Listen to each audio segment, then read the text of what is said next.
Welcome to Inside Out, the Emotional Awareness Podcast, a Mentalus Academy production. Let's learn more about ourselves, inside and out.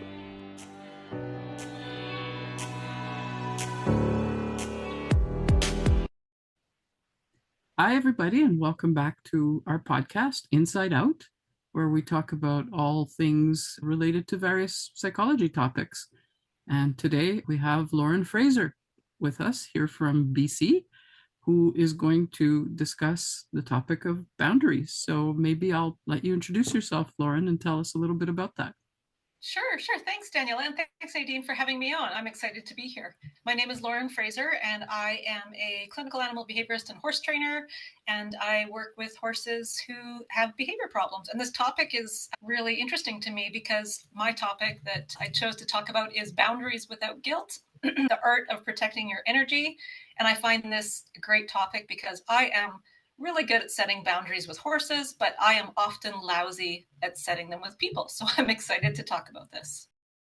So you're certainly not the first to feel that way, either with respect to animals or just in general, that setting boundaries is a difficult thing to do. And it's really depends on the connection you have with the person. It depends on how you feel about the situation. So there's all kinds of factors that come into play: situational, behavioral, relational.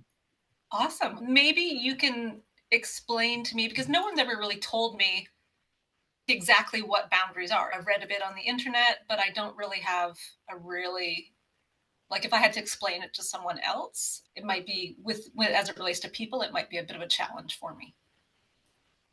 I think boundaries is when we feel that something that is ours has been crossed somehow. You see, whether it's our feelings, whether it's our physical space, body space, anything, emotions. I feel like saying no, but I can't. You see, in that respect, where we feel restrained to do what we want to. This is how I understand that those are our boundaries. It's like this is my bubble with everything in it, and everything that touching it. This is how I would describe boundaries. Uh, I will add up also. We have different kind of boundaries. Some of them are like spongy, where we kind of take everything. Some of them are rigid. In both ways, those are not kind of what we say healthy boundaries to start with. So both spongy and rigid are healthy or are not healthy? Are not healthy boundaries. Oh, okay. How come? Well, when it's spongy, it's like I'm not taking care of what I need, what is that I want. I'm taking everything on. I can't say no. I can't tell everybody, well, I can't come with you. I say basically yes to everyone.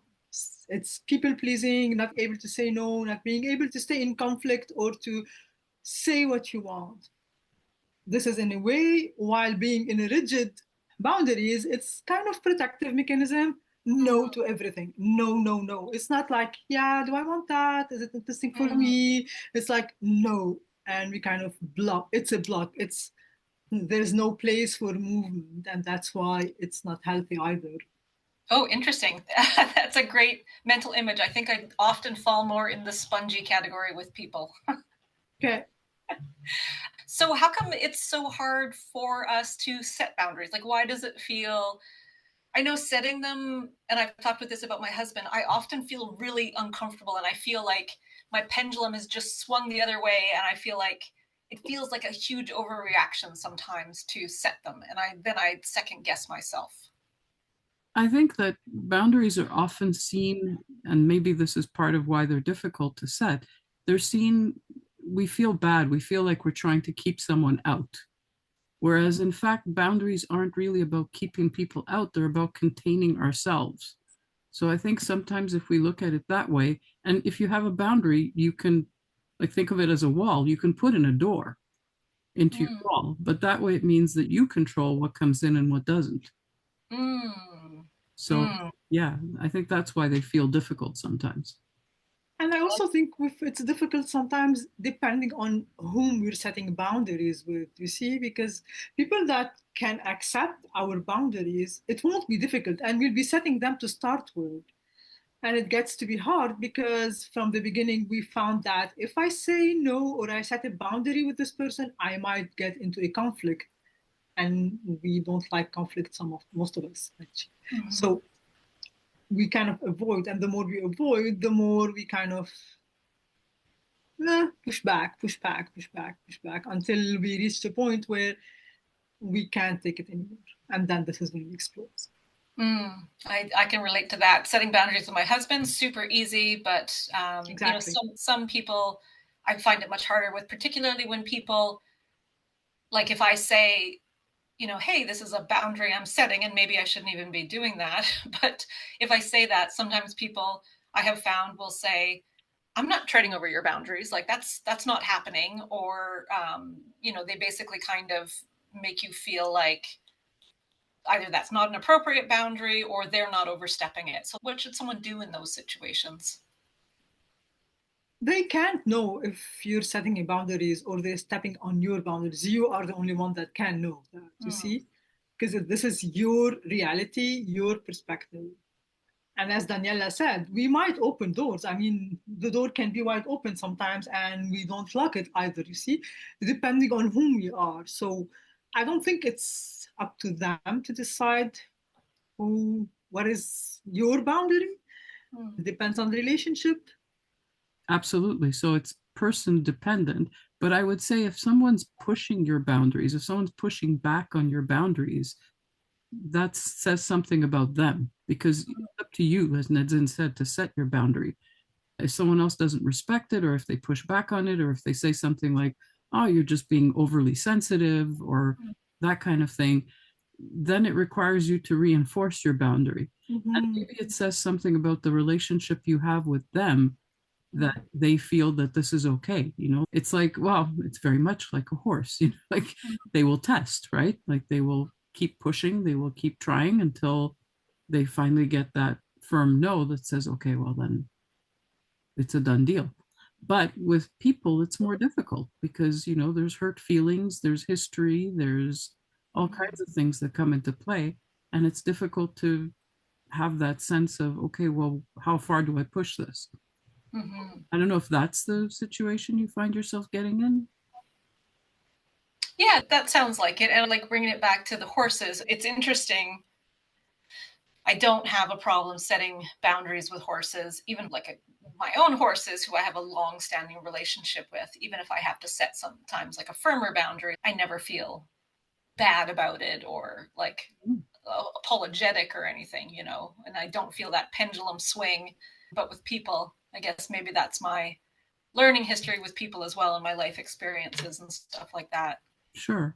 And I want you to understand that, like I said before, everybody, myself included, everybody has trouble sometimes setting boundaries with certain people, either because the person really pushes and we don't want to be hurtful or that kind of thing, or because something in our own past makes it difficult for us. With this specific person, maybe. Yes, exactly. Mm-hmm. I would also add to that, you see, we often think that sometimes people will understand that we are setting a boundary, but that's not always the case. Sometimes we just have to be extremely clear about it. And still, with that, it doesn't mean that they're going to, oh, yeah, let's do that. Let's take your boundary. Most people won't take boundaries to begin with. If we found ourselves wanting to put boundaries, it's because there is something conflictual here. So, yeah, sometimes people will take it, other times they're going to push back and they're going to, why are you doing this? I just care for you, I just want to be here for you, you see. And that kind of makes us feel extra bad as well. Yeah, so then in those situations, do you just keep sticking to your boundary and let them deal with whatever comes up in them because you're not responsible for that? There is that. We need to stick to our boundaries. How do we stick to that? How do we explain it? Yeah, understand. I know where you're coming from, but this is important for me to respect my boundaries. It's how we say it as well before we kind of explode and shut the door completely. But yeah, we need to stick to our boundaries. What I say to my clients, people are going to keep pushing back, and you need to keep standing up for yourself. There's also the factor that, and this is something I say to my clients as well, just following up on what Nadzin just said, at some point you have to ask yourself, okay, how far am I willing to go with this? So, in other words, is this the hill I want to die on? And if it is, then you have to be prepared to go there. So, if somebody's crossing a very important boundary for you and it's starting to really get to you and affect your daily life, maybe the result of that is that at a certain point you have to say to yourself, okay, well, am I willing to give up the relationship if this person continues to cross my boundary? And that's what's hard sometimes, because I think there's a part of us that knows that it may get there, So does that make sense? Yeah, yeah, it does. And I can think back on times in my life where there definitely have been those situations where I have set clear boundaries and stood by them. And a friendship ended because of me standing by my boundaries. And I don't regret that decision. It's unfortunate that, we can't be friends anymore, but I'm happy that I stood up for those. Hmm. And at times it's even hard for us to see when other people are putting boundaries and we may not be respecting them, because, we, with all the goodwill in the world, like, we don't really see it happening. And then I know it's happened to me. When you finally do realize it, you say, oh, I really went too far on that one. Like, I pushed too hard, or, I didn't realize that this person was very subtly trying to set a boundary and I wasn't respecting it. So it's a very difficult sort of relational thing to navigate. But for our own well being and mental health, boundaries are pretty essential. Horses are so much easier, Daniela. Horses I'm are not so much sure easier. that's true. Maybe from your perspective. um, just what you said there about us overstepping other people's boundaries. Is there a way we can better recognize when people, on the flip side, like, they might be struggling with setting boundaries? Like, is there things we should look out for? Because, I don't want to be stepping over someone's boundaries because I know how awful it feels to me. So, like, what can I do in return? I think one of the best ways is it involves a lot of active listening. It involves a lot of being able to know the person you're talking to. So if you're talking to a friend who you know is very people pleasing, for example, and will very rarely say no to anything, it's learning to read that person's body language, or learning to hear between the lines and say, okay, well, she's saying yes to this, but, I know that, for example, I don't know, she's had a really heavy work week and she's probably tired, and she's saying yes to be a good friend. So then you can check in and say, like, you said yes and I appreciate that, but how are you really feeling about that? It's okay if you, I don't know, don't go to this event, or it's okay if you don't have time to talk to me right now. So it's a blend of active listening and empathy and recognizing the person you're talking to. That's not always easy because you don't always know the person that well. I'm thinking of a work context, for example, asking someone to do something that's beyond their level of comfort. Sometimes that could be a good thing, but you have to be able to gauge when you're kind of pushing a boundary too far. I would add to that because somehow, I get the empathy and I get where it's coming from, but I guess somehow it's not just our responsibility to, we can be very cautious and open to see, oh yeah, I don't want to cross boundaries with anyone. But I also find it's their responsibility to come and telling us, yeah, you see, this is what you did. If you are opening this door, it's like, if you find that sometimes I go out a lot and I want you to come with me and you're not comfortable with that, you can tell me. Or if you find I'm giving you, I open the door for them telling me that, hey, this is too much for me. But I don't think it's just on us. Everything Daniela said is true. Some people are more sensitive, some people are, but I think we can open the door for them to tell them when it's too much for them. And then I think it would be more equal for both in that side. And if we lay that groundwork, hopefully we can trust that when they say, I'm not comfortable with this, that's really how they're feeling. Exactly. Or if not, we can still check in. Yeah, I see. I had someone, she used to say yes, yes, yes, because she was a people pleaser. But then coming to the event, she used to cancel last minute. You can say no, and then, yeah, yeah, maybe, let me think. There are sentences that can be used also. You say, give me some time to think, let me think it over, you see. So it kind of gives you some space to not to feel you have to say yes directly. So the person can have some leverage on whether they say yes or no, or they can just say no.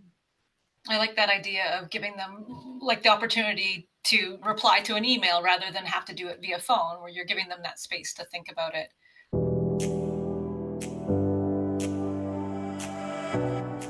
Hey everyone, we hope you are enjoying this podcast. Want to find out more about this topic and much more? Check out our courses at Mentalist Academy. Find out more at www.mentalistacademy.com. And now, back to our podcast. Yes. Just what you said about people pleasing there, it made me think, do you think there are cultural things that cause people to be more or less people pleasers? I'm thinking of, I have quite a few friends who are Dutch, and I love the Dutch people. I find them very direct, and I wouldn't call them people pleasers in that way, that they seem very good at setting their boundaries and very direct. Whereas a lot of my British friends are often, I find they will say yes to stuff where it seems like they don't really want to say yes, but it's more like, it seems to be a cultural thing to me. Do you think that's an accurate observation, or? I think there's definitely cultural aspects to boundaries, the types of boundaries, and not only cultural, but also context dependent. So, for example, in some cultures, it would be thought of as extremely rude to say no to someone's invitation to dinner, for example.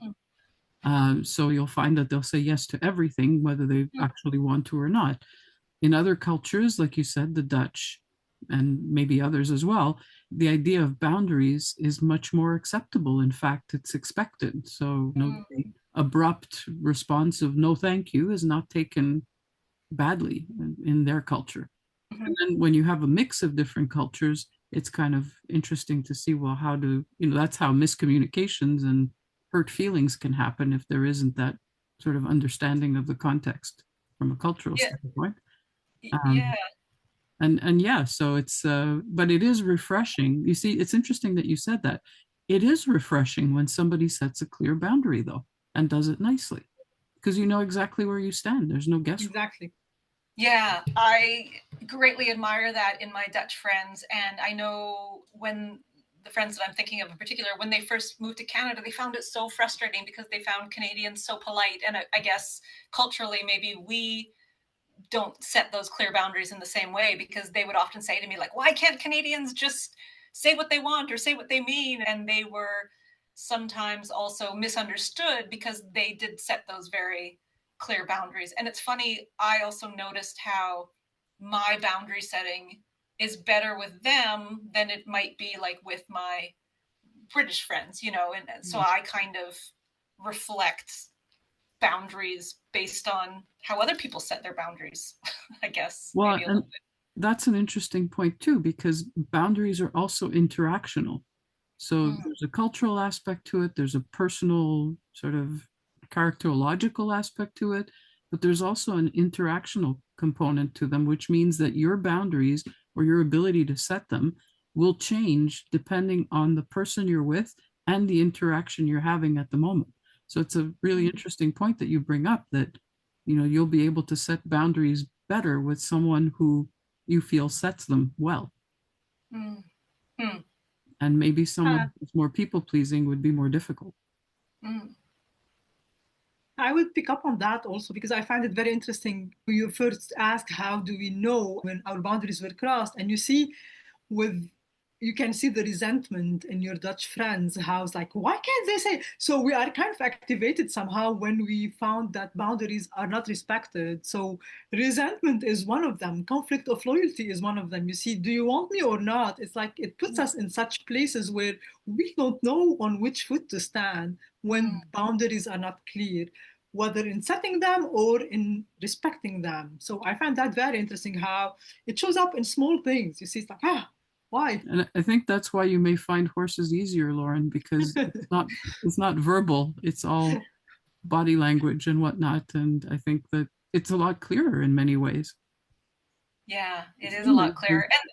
And some horses definitely struggle with setting boundaries as well, because people have walked right through theirs historically. And so, and some horses, in response to that, will just shut down and tolerate whatever's happening to them, where others will kind of fight back and get really aggressive about it, understandably, because they feel like they need to protect those lines in the sand for themselves. Mm-hmm. I see this example typically represents the spongy boundaries and the rigid boundaries. The horses that takes everything and they don't respond versus the horses that are aggressive and pushes back. This is exactly it. Oh, I might have to borrow that and expand on that if I may. Of Maybe course. a blog post or a TikTok video or something, because that's a really interesting concept to think about. Exactly the same. Yeah. We are animals after all. Yes. We are. People forget that. They call us humans and the other one's animals, but those are just non-human animals. We're all animals. Mm-hmm. We have the same patterns. Yeah. So it's interesting to see how different people will react differently, even to this topic as a whole. Like some people will not even understand like boundaries. What do you mean boundaries? No problem. And those are usually the same people who cross other people's boundaries, by the way. And then you have the other subset who feel that, oh my God, like setting boundaries is so difficult in pretty much every aspect of my life. And then everything in between. It's like anything, like somebody will say any other topic, like I have a huge issue with that versus I don't even recognize it as an issue. But I still think that boundaries is one that a lot of people struggle with in one way or another. Is there somewhere that people can, like, do you have sources that you recommend for people to go and learn about setting boundaries? I mean, beyond just searching Google. Are there any good books or anything? We do have a bibliography at the end of our book. Yes. That will be very useful. Maybe we'll publish it also on the blog. Yeah. But there are few. Depending where you're coming from, some of them are, yes, but there are few books that can be very interesting. Mm-hmm. And the book that you're writing on boundaries, is that for regular people or is it for therapists, or who's the audience? Regular people. Oh, perfect. When we get to finish it. That sounds like a very needed resource for everybody. Actually, we've included in it quite a few examples, which we think we hope are going to resonate with a lot of people in terms of their own lived experience. It's divided into various subtopics, but the idea is that people hopefully will find themselves in this book and be able to say, oh, okay, so here's a way or several ways that I can handle this potential situation. Because every situation is different. It's hard to generalize, but at the same time, they all have quite a bit of commonality. I find what was helpful for me to start with is allowing myself to be able to say, give me some time to think it over, you see, so I can check in and see, is this something I really want to do? Or I'm just saying yes because it's a family member. I find that for me very helpful, kind of stretching this boundary a little bit so I can have space for clarity, as we were talking about. Clarity of what we feel, what we think, what we see. And sometimes we might know that this boundary, I need to set it, but as Daniela said, we are choosing our battles, not today. So today I'm doing it consciously, which is part of all the work we do, is to bring it to some consciousness. And then, not today, going in today. It kind of shifts our perspective from a defensive place to, I kind of decided that I'm going to accept you cross my boundary today, which kind of changes things. I like that idea. I'm going to use that of saying to people, give me a little bit of time to think about this and decide, because I am guilty of, again, with the people pleasing, like wanting to reply to people right away. And so I often allow myself to get roped into doing events or things that I really, if I sat down and thought about it, like I don't really want to be doing. Like it's not something that I want to be giving of my time for. So yeah, I like that. I find that's a very useful skill to develop, the idea of being able to press pause. And not just for issues of boundaries, but just in general, because often I think we don't give ourselves enough time to reflect. We just feel like we need to react immediately, and most situations don't call for that. Most situations you can Exactly. say, let me give it some thought. Exactly. I think it's been made worse by I feel this as a business owner who uses social media for all of my advertising now. I started in this business advertising in print magazines and things like that. And so now, you're online and people can instantly access you. And there's so many ways that people can get a hold of you. So like I'm getting messages via TikTok and Instagram and Facebook, and both my personal accounts and my business accounts, and then email and telephone. And it seems like this rapid fire way that people can so much more easily kind of push your boundaries or require that you set them, because it just seems so much easier in this world, and I don't like it. Actually, all the more reason to set boundaries in today's sort of social media age, because there is this sort of expectation that you're everywhere all the time and accessible everywhere, and that can't work. I mean, I was talking about earlier how putting up a boundary is not putting up a wall to keep other people out. It's putting up a wall to keep yourself contained. And that's exactly what social media, in a way, doesn't allow us to do. So it is kind of up to us to be able to put some structure around it and say, I'm not going to be available to everybody all the time. It's not easy to do, because at the same time, it's also how we get our information. It's hard to tell yourself, I'm not going to go on social media because I'm setting a boundary because I don't want anybody to disturb me right now. But at the same time, that means that I don't get to see what's going on out there. This idea also, especially on social media, that this is kind of your job, you see. So if I'm pushing that, am I pushing work as well? So this is what I said earlier, it's about a conflict of loyalty. Do I want to do this or not? But setting boundaries kind of puts us in between places where we are not clear. I can maybe set a boundary yet still have it as a job, which is very hard. I get that. So hard. We used to have 9 to 5, Monday to Friday jobs, and then the rest of the time was your time. And now I'll have people message me at 9 o'clock at night. And if I accidentally look at the message on social media, and it's usually people I don't know because we haven't established that relationship, but there's this expectation that you're going to reply to them right away because you've seen their message. And I'm thinking to myself, like, I don't even know you. We don't have a working relationship yet. And you're getting upset because I haven't replied to you at 9 o'clock at night on a Friday. Like, come on. That's just this expectation that people should be available to you all the time is so unrealistic. And I find that very interesting, because for them, they think they know you because of the nature of your job. They kind of think they know you and they feel close to you, while it's not the other way around. And that also plays in the boundaries. Yeah, and social media has changed so much. Back when I started advertising on social media, like, it was just Facebook and you just basically wrote long form articles. And now it's people they want you, they want to get to know you, and they want to like feel like they have this connection to you. And that's what often gets people to contact you and about their horse or whatever. And it's tough. It's tough, putting yourself out there, especially if you're someone like me who loves educating, and loves putting that content out there. So it's hard, because when it's something that you just naturally want to do, you want to raise awareness about something, it's easy to kind of get overwhelmed by it all. So actually, you raise another interesting point, which is the idea of internal boundaries, right? There's boundaries with the outside world, but then there's your own internal boundaries that you're crossing at times when you acquiesce too much to those requests. So it's a question of then working that out internally to say, okay, well, where's my internal boundary? And usually that's where it starts. I mean, your internal boundary is what regulates your external boundaries.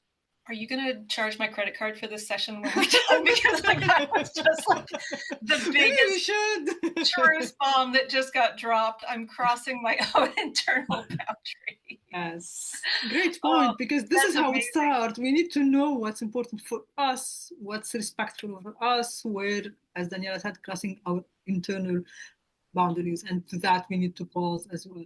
And so often when we get upset once a boundary's been crossed, part of us is actually upset at ourselves because we know that we didn't set that, or we didn't honor our internal boundary, let's say.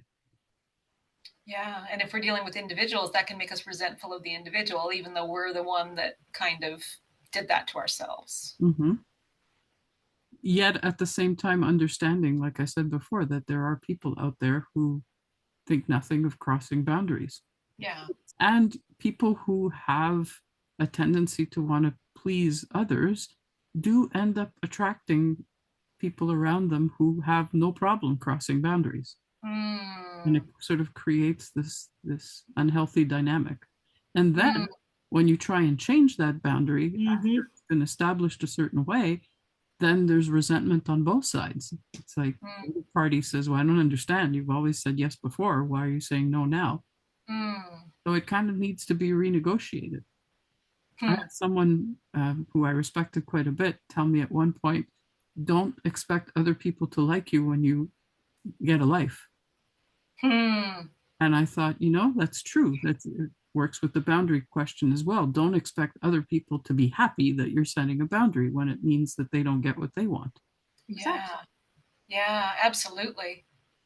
So there's a lot in this topic. There is. I feel like we could talk all day about it. Indeed, we can. I think we tried to do that in our book, is to talk all day. Yeah. Sign me up for when that book comes out, because that sounds like a fabulous read and what I need as well. I think we all need it. So have we answered some of your burning questions, Lauren? Yeah, definitely. And that truth bomb about those internal boundaries and work, I'm going to soak on that today and take that to heart. Well, is there something else you wanted to touch on, or? No, I think that's good. I really enjoyed this. Well, we really enjoyed having you on. Yes, we did. And thank you for bringing up a very thorny issue that a lot of people have on their minds. It seems that a lot of the other podcasts that we do seem to always somehow swim around the issue of boundaries anyway. So this is good to bring it up front and center this time. So they're an integral part to many other issues that we human beings face. Very much so. When you talk about relationships, inevitably you end up in the topic of boundaries somewhere in there. So thank you again. This has been great. Thank you both.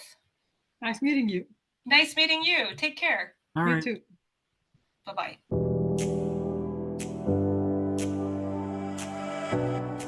See you next time. Find out more at www.mentalizeacademy.com.